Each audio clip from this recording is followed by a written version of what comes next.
हमारा student English सीखते वक्त एक गलती पता क्या करता है, वो एक साथ ही वोकैबलरी, उसके बाद ग्रामर और उसके बाद एक्सेंट पे काम करना शुरू कर देते हैं। हमें ऐसा कभी नहीं करना चाहिए।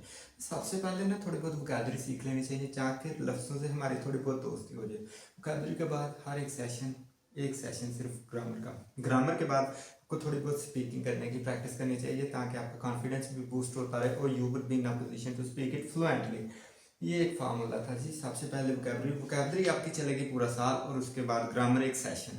जैसे समर वेकेशन आती है तो उसका एक सेशन सिर्फ ग्रामर पे हुआ करेगा। और एक्सेंट वो भी आप थोड़ा बहुत टाइम, और हर रोज़ 5-6 मिनट आपने इसको इंग्लिश को देने होते हैं अपनी लाइफ के, ताकि with that passage of time you would be in a position to have an amount of vocabulary and apart from it your grammar would be better. Okay, आज हम टेंस कर लेते हैं। टेंसेस करते वक्त मैंने आपको कहा था एक अपने टाइम और एक सिचुएशन, दोनों चीज़ों को आपने फोकस रखना है। आज का हमारा जो टाइम है वो फ्यूचर हम करने लगे हैं। फ्यूचर में टाइम ये फ्यूचर है और इसकी सिचुएशन इंडेफिनिट कंटिन्यूस परफेक्ट है।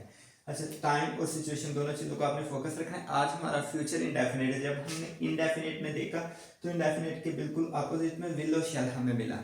ये आपने लेबलिंग कर लेना होती है। इनडेफिनिट मतलब टाइम का आज हमारा टाइम का विल शैल हम लगाएंगे, और इनडेफिनिट का first form of verb. Indefinite अगर वो प्रेजेंट इंडेफिनिट है तो वो फर्स्ट फॉर्म ऑफ वर्ब के साथ एस या एस लगेगी।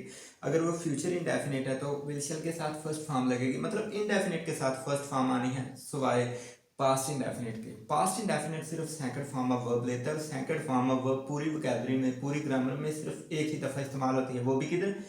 पास्ट में, पास्ट टेंस में, पास्ट इंडेफिनिट में। ये बस आपने याद रखना है। बाकी इंडेफिनिट भी फर्स्ट फॉर्म ऑफ वर्ब लेता है। टाइम और सिचुएशन को मद्देनजर रखते हुए हम इसको कर लेते हैं। इसका फार्मूला मैंने आपको बताया था, आपको आता भी है। क्या है सर? सब्जेक्ट, वर्ब और ऑब्जेक्ट। ओके, ये चीज़ हम नोटिस करते हुए आपने इसको बनाना है। सब्जेक्ट और ऑब्जेक्ट में कोई चेंज नहीं आनी, ये भी चीज़ आपने याद रखनी है। पहला सेंटेंस कहते हैं असलम क्लास में पहले पोजीशन हासिल करेगा। सब्जेक्ट क्या है? अहमद। अहमद ने चूंकि क्लास में फर्स्ट पोजीशन हासिल करनी है, अहमद सब्जेक्ट, ऑब्जेक्ट क्लास है। और सर वर्ब क्या है? पहली पोजीशन हासिल करना, इसमें एक वर्ब है, ये है इसमें। असलम दौड़ जीतेगा। सर इसमें सब्जेक्ट असलम है, दौड़ आपका ऑब्जेक्ट है, और उस दौड़ को जीतना आपकी वर्ब है। ये जीतना आपका वर्ब है। मानसून में बारिश होगी। बारिश इसमें, बारिश का गिरना, बारिश इसमें सब्जेक्ट है, इसमें ऑब्जेक्ट नहीं है। और चूंकि मानसून में बारिश का होना एक वर्ब है, बारिश का होना एक वर्ब है, हम लाहौर जाएंगे। इसमें हम सब्जेक्ट है, लाहौर ऑब्जेक्ट है, और उधर जाना क्या है? वर्ब है। ये चीज़ों को आपको क्लैरिटी होनी चाहिए, इसके बगैर आपकी डांस और आपके ग्रामर सही नहीं होंगे। और इसको बना लेते हैं। अहमद क्लास में फर्स्ट पोजीशन हासिल करेगा। अहमद हमारा सब्जेक्ट, क्लास हमारी ऑब्जेक्ट। ना इसमें कुछ चेंज, ना इसमें कुछ चेंज। चेंज आना होता है इसके दरमियान में, मतलब इधर आएगा। एक इसकी वजह से, टाइम की वजह से। टाइम की वजह से फ्यूचर है तो विल लगेगा। सिचुएशन अगर आपकी इंडेफिनिट हो तो फर्स्ट फॉर्म ऑफ वर्ब लगेगी।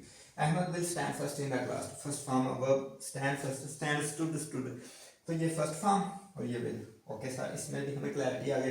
असलम दौड़ जीतेगा। असलम आपका सब्जेक्ट है, सब्जेक्ट, दौड़ आपकी ऑब्जेक्ट है, ऑब्जेक्ट। ओके सर, इसमें तो हमें पता चल गया। अब विल किसका आएगा? टाइम का। टाइम अगर फ्यूचर है तो विल, और सिचुएशन इंडेफिनिट है तो क्या? First form of verb. Ahmad will win race. Ahmad will win race. Ahmad दौड़ जीतेगा। इसमें भी क्लैरिटी आ गई। इसके बाद मानसून में बारिश होगी। बारिश को लेकर मैंने आपको एक बात बताई थी, कहा था अगर टाइम इस तरह का, सिचुएशन, वेदर, इस तरह की चीज़ें आ जाएंगी तो आपने क्या इस्तेमाल करना है? सर इट इस्तेमाल करना है। ये बात बताई हुई है ना, आप भूल जाते हैं। हमें ये बड़ा मसला है यार। आप अभी स्टूडेंट है ना, जब आप भी इधर पढ़ाने आ जाएंगे तो कभी नहीं भूलेंगे, क्योंकि अगर आप तब भूलेंगे क्या होगा? You will have to face humiliation and shame. अब भूल जाओ, आप, आपका राइट है, लेकिन बाद में नहीं बोलना। मौसम का क्या? इट। उसके बाद मानसून, इसको भी छोड़ दो, ये सब्जेक्ट है, ये आपका ऑब्जेक्ट है। It will rain. विल किसका? विल फ्यूचर का, टाइम का। विल फ्यूचर होगा तो टाइम विल आएगा। It will rain in the monsoon. Rain first form of verb. Rain, rain, rain, तो इधर हमने रेन लगाया, रेन नहीं लगाना। It will rain in the monsoon. Monsoon में बारिश होगी। हमको लेके क्या है? विल सिर्फ इंग्लिश में हर चीज़ के साथ इस्तेमाल होता है। शैल सिर्फ इंग्लिश में वी के साथ इस्तेमाल होता है, मतलब वी शैल।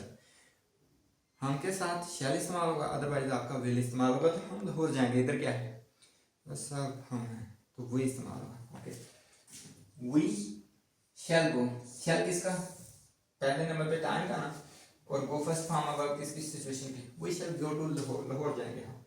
और आपको कहा था कि ये आपने लेबलिंग कर लेंगे, ये आपने लेबलिंग याद कर लेंगे, ये आपसे एक इल्तिजा है। उसके बाद ये है टाइम और ये है सिचुएशन। अब हम इसको देख लेते हैं। ये है आपका क्या? इंडेफिनिट। अगर आपका प्रेजेंट इंडेफिनिट है तो फर्स्ट फॉर्म ऑफ वर्ब, अगर आपका फ्यूचर इंडेफिनिट है तो भी फर्स्ट फॉर्म ऑफ वर्ब, और अगर आपका पास्ट इंडेफिनिट है तो सेकंड फॉर्म ऑफ वर्ब। इसको सीख लिया ना, अब इसमें हमें कोई कंफ्यूजन नहीं। कंटिन्यूस में प्रेजेंट है, पास्ट है, फ्यूचर है, फोर्थ फॉर्म ऑफ वर्ब, इसको भी सीख लिया, इसमें भी कोई मसला नहीं। परफेक्ट है, कोई भी है, प्रेजेंट है, पास्ट है, फ्यूचर है, थर्ड फॉर्म ऑफ वर्ब, तो इसको में भी कोई मसला नहीं। ये टेंस थे, इतना से सिर्फ काम था।